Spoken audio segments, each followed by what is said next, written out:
నమస్తే, మీ పేరు? నా పేరు వరాలమ్మ. ఏం చేస్తుంటారమ్మా? ఏం చేస్తున్నాను, ఇగో రోడ్డు మీద వ్యాపారం చేసుకుంటున్నాను. ఏ ఏరియా అమ్మ మీది? మా తాళపాలెం ఏరియా. ఏంటమ్మా ఎలా ఉంటుంది ఈసారి? ఎలా ఉంటుంది అంటే ఇప్పుడు చంద్రబాబు నాయుడు వస్తారంటున్నారు అందరం. చంద్రబాబు నాయుడు వస్తే ఏదన్నా కొంచెం పిల్లలకి ఏదన్నా సుఖపడతారో. మా గురించి మా ముసలివాళ్ళు ఎలాగ అయిపోయాంలేండి. ఏదో చదువుకున్న పిల్లకన్నా ఏ ఉద్యోగాలు అంటారని ఆశపడుతున్నారు అందరూ. ముసలివాళ్ళు మాలాటోళ్ళం కూడా ఆశపడుతున్నాం. ఉద్యోగాలు ఇవ్వలేదు జగన్ గారు? జగన్ గారు ఏ ఉద్యోగాలు ఇచ్చారు? ఏమన్నా ఉద్యోగాలు ఇచ్చారు ఏంటి? ఎవరికన్నా ఇంజనీర్ చదువుకుని ఉంటున్నాడు, మనల్ని ఇద్దరు ఉన్నారు. ఎవరికన్నా ఉద్యోగం వచ్చింది? ఎవరికన్నా ఏది రాలేదు. మరి ఇంకేంటి? చంద్రబాబు గారు గెలిచింటే వచ్చేదంటారు. చంద్రబాబు గారు వెళ్తే వస్తుందని అంటున్నారు. ఏమో ఆయన కూడా చూస్తారు, ఆయనకి కూడా అలాగే మాట్లాడతారు కదా. ఇప్పుడు మాట్లాడినట్టే మాట్లాడతారు ఆయన గురించి కూడా. అది మరి చెప్తున్నాను. జగన్ గారు పథకాలు ఇచ్చారని చెప్పేసి. ఏం పథకాలు ఇస్తున్నారు? ఎవరికో ఇస్తున్నారు పథకాలు. ఎవరికి మాలాడు ముసలికి ఇస్తున్నారా పథకాలు? మా బతికితే రోడ్డు మీద నువ్వు చూసావు కదా, చూసిన బతికే కదా. మరి ఇంకేం బతుకుంది? ఎలాగొండ పోయి మనకు లేకపోతే పోనీ పిల్లలకన్నా ఇస్తే మేము సుఖపడకానికి ఎందుకు అవుతాం. మరి వాళ్ళకి ఇవ్వలేదు, మామూలు ఇవ్వలేదు. మరి రోడ్డు మీద బతుకుతున్నాం కదా. ఆ పరిస్థితి ఇదే ఇలాగే కదా ఉంది. మరి అది ఇంకేం మాట్లాడతాం? ఏంటో అసలు జగన్ గారు కానీ లేకపోతే చంద్రబాబు నాయుడు గారు కానీ మీ ప్రాంతాన్ని అసలు ఎవరు అభివృద్ధి చేశారంటారు?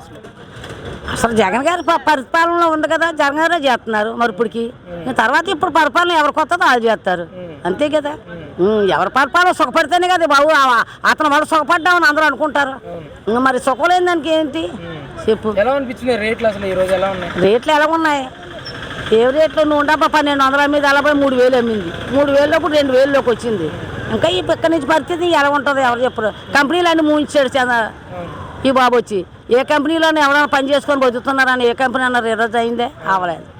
చెప్తున్నాను, కష్టపడ్డవాడికి కూడా సుఖం లేదు కదా ఈ రోజుల్లోనూ. ఏముంది? ఏమన్నా ఒక 500 రూపాయలు అట్టుకెళ్తే ఏమవుతుందో చెప్పు.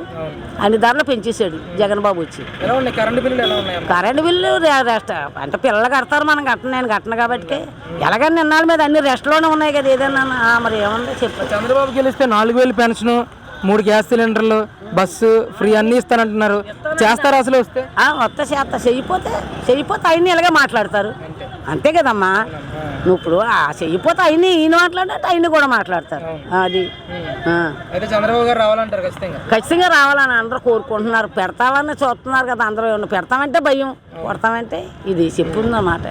చెప్పు, ఎవరికైనా పెడతామంటే సరదా కదా. ఈ పరిస్థితి మన పరిస్థితులు ఇలా ఉన్నాయి. ఇక్కడి నుంచి ఎలా ఉంటాయో అది కూడా చూద్దాం కదా. అదే మనం అంటున్నాం. దానివల్ల మనకు నమ్మకం ఉంటుంది ఏంటో చెప్పలేం కదా. ఎవరి వల్ల అయినా ఇలా వస్తేనే కదా, ఇలా పరిపాలన అవుతుంటేనే కదా చూస్తుంటాం మన కళ్ళతోటి. అది పవన్ కళ్యాణ్ గారు, మోడీ గారు, చంద్రబాబు గారు కలిశారు కదా, ఎలా ఉంటుంది అంటారు? ఇద్దరు ఒకటి అయితే పని బాగుంటుందని అంటున్నారు అందరూ. మరి బాగుంటుందో బాగోదో మనం చెప్పలేం కదా. గెలిచిన తర్వాత చెప్పాలా, ముందు మనం చెప్పలేం కదా. ఎవరు ఎలా ఉంటారు, ఎవరైనా చెప్పగలం.